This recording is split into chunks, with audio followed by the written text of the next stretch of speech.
Hello everyone, I'm Ruchira Hussain, your host for the People of Space series. And in this series, we bring you young professionals and experts from our very own space sector.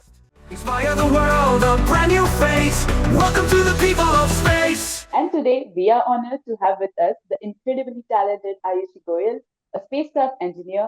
Her impressive journey includes designing award winning Mars rovers, innovative CubeSat models, and contributing to the groundbreaking re entry vehicle design. With her expertise in computational fluid dynamics, CAD modeling, and cutting edge technologies like machine learning, Ayushi is not just an engineer, but a visionary pushing the boundaries of what's possible in space exploration. Welcome, Ayushi. How are you?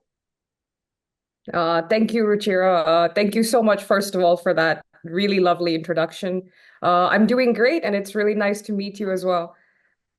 Yes, it's really nice to meet you. And it's so good to see computational fluid dynamics, CAD modeling, core engineering terms, and someone, very passionate about it. I personally being very passionate about engineering. I was hooked with the CAD modeling and computational fluid dynamics. So I'm more interested in learning into it. So let's break the ice a little and tell me, how does it feel like your career journey, like spanning from just some high school project to developing cutting edge tools for NASA JPL? I've never had someone like describe my journey the way you have just now. And yeah, it actually does feel really amazing. I think often what happens is that you move on from like one task to another in life, and you never really stop to think about everything that's happened over the years. Especially in my career, like I've transitioned through many different fields and even industries over the last couple of years. And I think what's been really interesting in my case is that regardless of these transitions, I've always stayed connected to my passion of space, whether that's working in like even the high school project I think that you're mentioning is like it was actually the first time I participated in a real conference. I was just 17 years old at the time, and the way that happened is I had reached out to a university professor just by email to learn more about his work, and he ended up inviting me to give like a tour of his labs.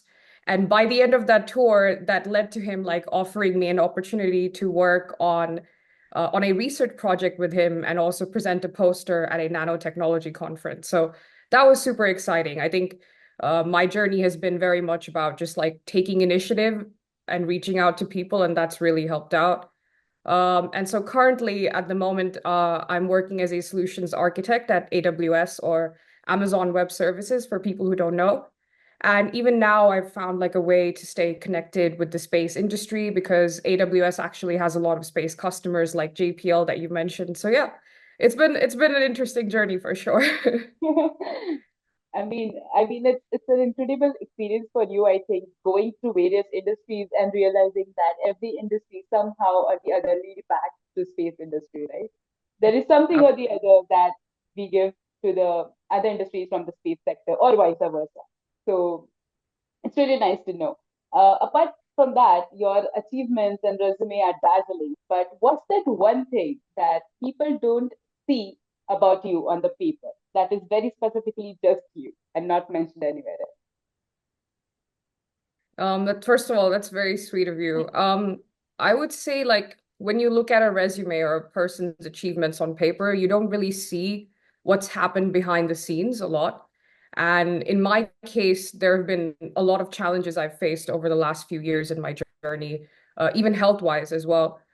Even my own like university journey wasn't very linear. So I ended up dropping out of TU Delft in the Netherlands, where I was studying aerospace engineering, and then starting over again in the UK, with the same degree because I was still very much interested in space. That stayed consistent, but the university atmosphere in the Netherlands was just horrible. But I won't get into that now. But I think that's what you don't see is a lot of like the failures that someone has when you look at like a resume, I think. yes, a personal journey that shaped you to finally pursue what you wanted to, right? And I guess many of us in the early stage of our careers get lost because we want to do everything at the same time, but then things don't quite align how we have planned, and then things go downhill. But I guess people, our audience, would like to take inspiration from you on how tackle your personal challenges, and I'm here giving them the wisdom that you have learned throughout the years. So, um, your path from the IB diploma in Finland to space engineering and then working with NASA JPL is fascinating. But can you share us that one key specific moment that made it sure for you that this is the field that I want? Yeah, I think the way I look at it is there were two key moments in Mhm. my journey that like really stand out to me. So it started when I was, I think, around 9, 10 years old. I can't remember exactly, but I came across this book called George's Secret Key to the Universe by Stephen Hawking, like in the library, literally. Didn't know who Stephen Hawking was back then as well. So that's actually a children's book where the main character, George, he has this supercomputer Cosmos that can open portals to anywhere in the universe. And that's how George would go on these like really cool space adventures. I really loved that book. And I remember like in the middle of the book, they would have like little pages explaining real concepts like black holes and beyond as well, like nebulae and things like that. And all I knew back then was like the solar system. That's it. So reading that book, I was like, whoa, the universe is like way bigger than anything I could have imagined. So I think that was like my first spark when I was really young. But of course, as you start getting older, you start thinking more practically. And I became quite focused on my studies. So I wasn't thinking that much about space anymore when high school came around. So when I was trying to decide what I want to study in the future, I ended up doing like a mathematics essay about deriving Kepler's equation and applying it to study like elliptical satellite orbits. And yeah, that just was really fun. And it reminded me before about like how much I used to love space. I was also very interested in like dark matter at the time and just how mysterious it all was. And those were the few different things that led me to study aerospace engineering at university. That's amazing. I mean, I personally love to read books, and books always point us to things that we want to explore, build our curiosity. So I guess I could relate to that point. And apart from that, as you mentioned, that for a period of time you were not aware, and then in the high school it came back to you. Same case Yeah. happened with me. I sometimes say I'm an accidental aerospace engineer because I didn't plan on it, but then life shaped me in a way. So if anyone is there out struggling to find their path, it will come to you. Do not worry about it. So, moving on, what were the biggest challenges you faced when building and launching the OnOrbit, and how did you overcome these challenges? Okay, so just to give some context, Mhm. so OnOrbit is actually like a product of a space startup that I worked with for many years called Preceptech. And so with Preceptech, I wasn't actually a founder of the space startup. The three founders actually hired me as a summer intern during my first year of uni. And so my journey with them actually went from like designing rocket engines with CAD as a summer intern to actually speaking at conferences representing them. So the story goes that most of them were based in Australia and different parts of the world, the three of them. And then they were working with the ESA Business Incubation Center at the time. And they needed someone to go and pitch for them at this huge space conference at ESA. And at the time, they didn't, none of them could actually travel. So I volunteered as an intern. And they're like, oh, wait, so she can do more than just, CAD. She can also speak. And then that's kind of how my journey evolved with them. And then I think 2 years later, I actually became a director of the startup as well. And that's around the time we started launching OnOrbit. So it turned from like just a software to kind of a more game, which is called OnOrbit. And OnOrbit is basically like a spacecraft simulation game that lets anyone assemble, design, launch, and operate a spacecraft as if they're actually in space. Think of like similar to like Kerbal Space Program, for example.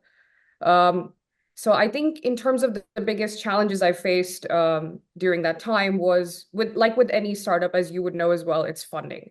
So funding was a huge one. I think when you're running a startup, you're always just applying for more funding, and that's like one of the biggest challenges I think that stays. So the ESA Business Incubation Center definitely helped us out a lot. And we also decided to start offering like design services for space startup marketing materials along the side. So that would be like an additional revenue stream. So that was one of the challenges we sort of overcame. I think another challenge for me personally was also just time management because I was still in university during the time, and aerospace engineering is a very challenging degree. So it was just kind of like balancing all of this startup work along with still my very demanding studies at the time. So that was definitely another challenge as well. It's good to hear your story, like managing your academics as well as trying to build your own startup. Hats off. As we are talking about OnOrbit, I would like to know what are your hopes or how would this gamified approach to simulating and building space hardware inspire future engineers and scientists? Well, I think basically like the goal with the game is to make space engineering more fun and accessible for everyone, while still, being a very valuable learning experience. Um, and I think like a gamified approach like OnOrbit can inspire creativity and problem solving, like helping future engineers and scientists actually gain like hands-on experience in building and operating space hardware. And while I was working with the startup, I'm not with them anymore, but we were very much open to, giving our software for free for schools all around the world, underprivileged communities as well, to help them learn more about space engineering. And like, funnily enough, when I go back to university, most of my course mates in uni had actually played like Kerbal Space Program, and some of them were at aerospace engineering for that reason. And they had learned so much from that game that even like university studies didn't necessarily teach them. Like that goes kind of practical things. So it was kind of a similar idea to that as well. That's amazing because, especially, I would like to elaborate on the Indian aspect. Like here, we have a lot of theoretical approach, but not so much hands-on because it's sometimes not possible. We don't have resources. But I guess something like this, which is virtually available for students to learn and understand, would really, really help in the academic. So now you had mentioned about the AWS. So from designing CubeSats to working with AWS, what has been the most fulfilling project of your career so far? That is quite challenging to pick, as I was telling you about my journey so far, but I think I would go with InsightSpace, like the one that I've worked on most recently. And so this is the actual project I led in collaboration with NASA's JPL, or Jet Propulsion Laboratory. So their account team at AWS, that's who we were collaborating with. And the goal of this project was to solve JPL's data sharing challenges, and also simplifying access to like high quality scientific data through an AI chatbot. And I think this was really fulfilling because of the future possibilities a tool like this has, not just for JPL, but it could be applied to other space agencies and even beyond, somewhere like CERN. So we're still looking into all of that. So this is still an ongoing project. And of course, I can't discuss too many details, but that's the idea behind it. And honestly, fulfilling also because getting to work with NASA in any form was just a huge dream of mine personally. So that was another big thing as well, where it's like when I joined AWS, I didn't know like, am I moving away from the space industry, But AWS has given me a lot of really amazing opportunities already. Now you mentioned about Insight Space and the AI chatbot that you're working on. So in general, what trends do you see emerging in the use of generative AI, especially in the space exploration? Yeah, so with Gen AI is definitely like already making a huge impact, I think, in space exploration. I think a huge part will also be like different agencies, because some of them are still quite skeptical about using AI. That includes NASA as well. I think it includes ESA, and even the tool I was developing, like InsightSpace. Part of the goal with that tool was actually to show NASA like this is how Gen AI can be useful to you. So that's all kind of happening behind the scenes as well. Uh, in terms of trends, if you look at that, I would say, so last year I actually did like a NASA certification course online. And these are like free courses that anybody can do. They're called RSET, ARSET. And literally NASA offers these for free online. So if anyone who's listening is interested, you can Google ARSET, and I think these courses will come up. So the one I ended up doing was called Fundamentals of Machine Learning for Earth Science. And basically, like I learned more about how traditional machine learning techniques are foundational for Gen AI as well. And sort of Gen AI uses these methods to generate synthetic data, simulate more complex space scenarios and refining predictive models, for example. And in fields like geoscience, Gen AI has actually been used to create like realistic 3D geological models, which can not only help train models, but also improve like decision making in mission planning, for example, resource management and risk assessment as well. So as you know, data access becomes easier, we can expect even more advancements in using GenAI, like for mission optimization, and so on.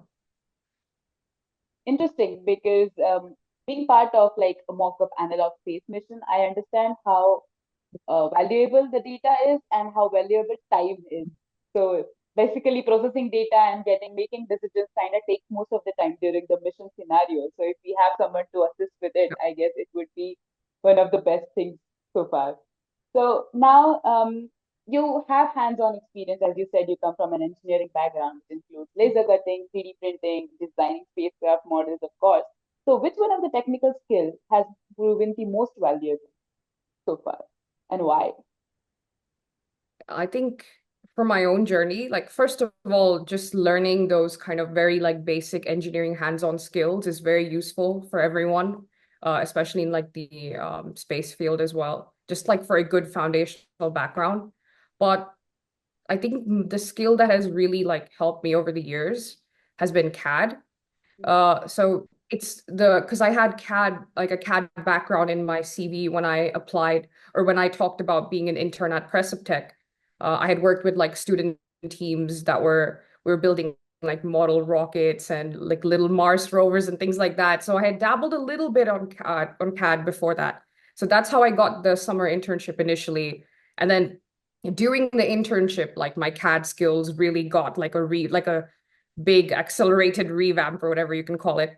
Because they gave me like a model of the Raptor engine from SpaceX, Oh, and they're like, break this up into all the different parts and then make like label it all for us and do like assembly animations of it, like building together. That's one of the projects I did. Another one was like a DIY CubeSat kit that you build, but all created with laser cutting. So using like simple plywood. And that was another that CAD model probably had like hundreds and hundreds of pieces. So it took a long time. But by after that summer, like I could really do CAD like without worrying. Like I had become really good at it. And that's been a really useful skill. Like when I was doing my bachelor's thesis, I had to build like a wind tunnel setup, so I could use CAD for that.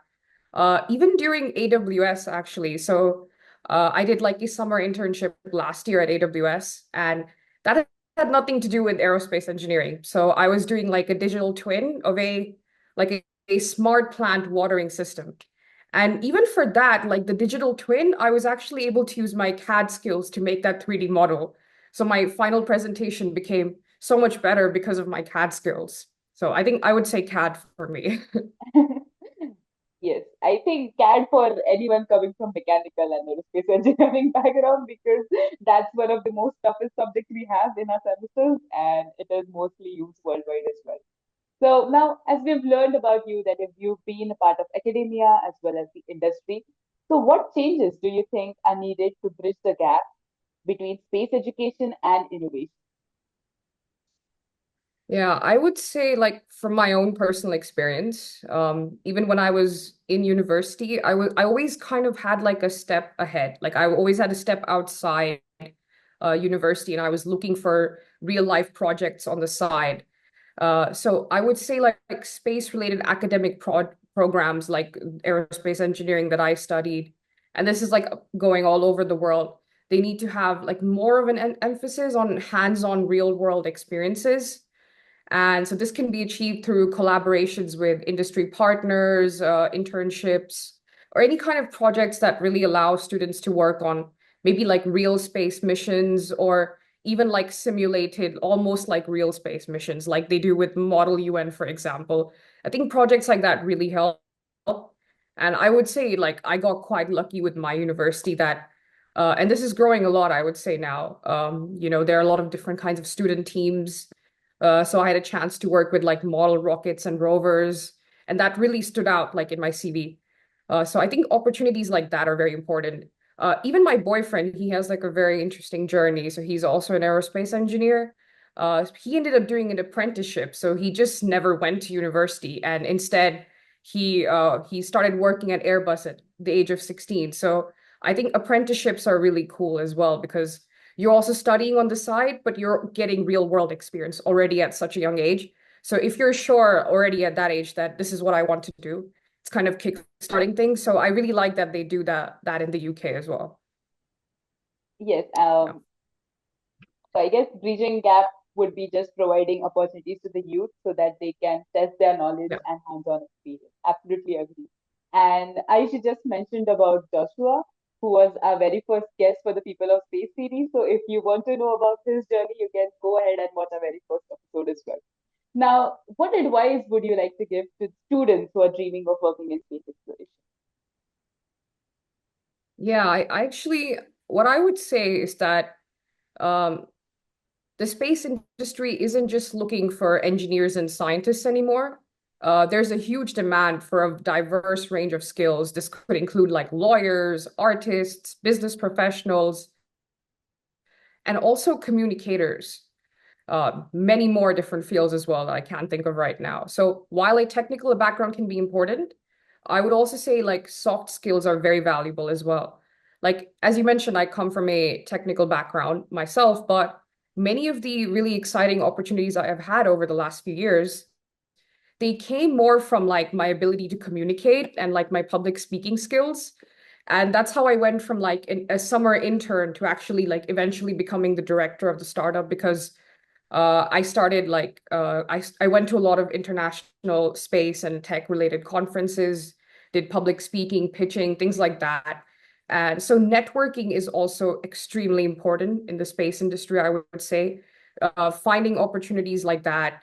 I would literally like when I was 16, that's how I met Shweta, for example. Like I literally Googled space camp in the world, like in Europe somewhere, because I grew up in Finland. There weren't that many opportunities space related happening there. So I literally just Googled space camp Europe and then I ended up applying. That was like the first exposure I got. And then one thing leads to another. It's almost like a domino effect. You meet really interesting people there, then they tell you about more exciting opportunities. So that's what I would say. Like networking and also focusing on your soft skills is just as important nowadays. Absolutely agreed. Because no matter how talented you are, if you can't voice your opinion or um, sell your Mhm. pitch, you wouldn't be valued. Yeah. Now, just for fun, if, imaginatively, if you could spend a day on any spacecraft, past or present, which one it Mhm. would be and why? Yeah, I mean, like, feel like this is the obvious answer that everyone would give, but I still would have to say the International Space Station because, like not only would I get to be in microgravity and float around like a human bubble, but there's a lot of really cool scientific research happening up there as well, which would be really fun to like have a look at.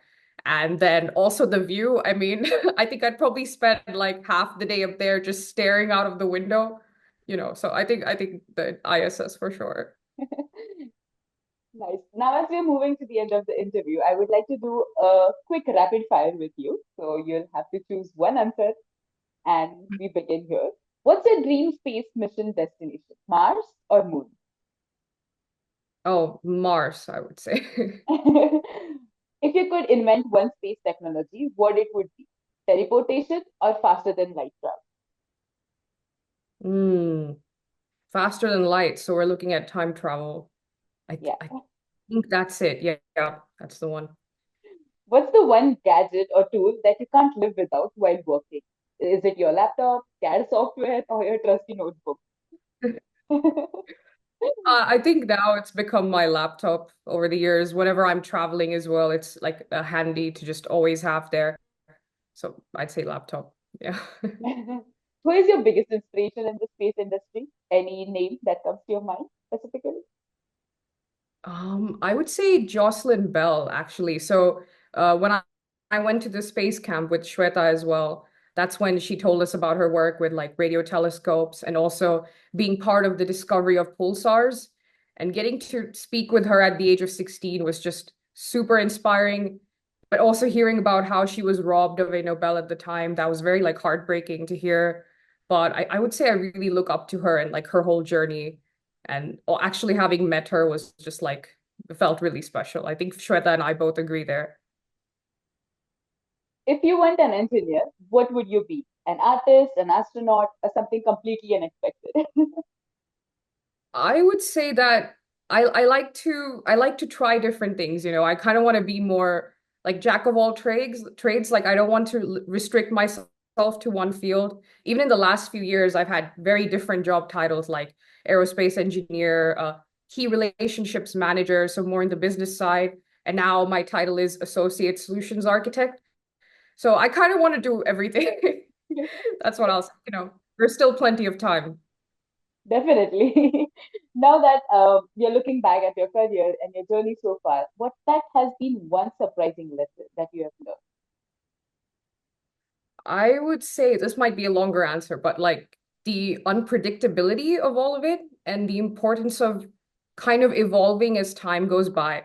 Like when I was in high school, you know, I could have never predicted that this is where I would be today, you know. Like my journey definitely was not linear. You know, when you're in school, you think like, okay, I will go to university, then I will get a job, and then it'll be simple as that, you know.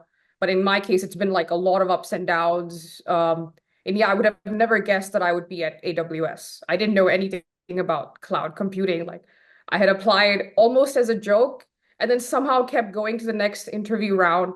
And then, so yeah, it's very surprising that this is where I've ended up now as like a full-time job. And yeah, like, because it was like one of those jobs that I wasn't even aware of because it's not from the aerospace field directly. But sometimes big tech can also be really interesting to look at, where I think I have some other friends as well who went to the space camp like I did. One of them is at Google now. So yeah, things happen. Like big tech also has a lot of really interesting career opportunities, especially if you're an aerospace engineer. So that's something to keep in mind if, like, I don't know, potential university students are watching this podcast as well, because it's like the same kind of technical skills that are required. At the end of the day, like a lot of jobs, what they're really looking for is your ability to think and problem solve. And those are kind of skills you learn anyways in like the space engineering field. I think this answer has personally helped me as well to sort some things out for myself. Now, as we come to the end of this interview, I would like to ask you, what legacy would you like to leave behind in the space and tech industry? Yeah, this is an interesting question because, like, to be really honest, like I had when I was, you know, during my career so far, I had never really thought about like, oh yeah, this is this specific legacy I would leave. I always tried to just get involved in different projects that had something to do with space. So it was not very specific. It was like, oh, I just want to do things that are related to space because I love space. And then, so that's kind of been the way I've been contributing. It's been like just doing little things along my journey. So whether that was through like OnOrbit, which is more about, you know, making space engineering more fun and accessible. There was this one time I got invited to the French British space days. I'm not French or British, just to note. And so this event was about fostering collaboration between the French and British like space industry. So that was really funny that I ended up there, like helping with that kind of collaboration as well. And even my current role, like I think what would be really interesting with AWS, because there are so many space customers that AWS has, whether it's NASA, ESA, CERN, also a lot of smaller space startups as well. So I just want to work with more space customers and help them out with, you know, cloud solutions, for example, with AWS. Uh, I would also say I'm like very passionate about inspiring the next generation as well, especially young girls, you know, to explore careers in space as well. So I'm hoping that I can do that through my journey as well.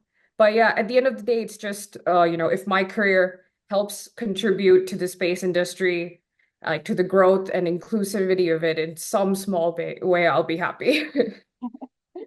I'm definitely sure after hearing your podcast when it goes live, young girls out there will definitely feel energized and inspired to pursue what they really want to pursue. So, Ayushi, thank you so much for joining us. It was wonderful having you with us and learning your journey so far. And we wish you all the best for all your future adventures. Thank you so much, Ruchira, and it was a pleasure meeting and speaking to you as well.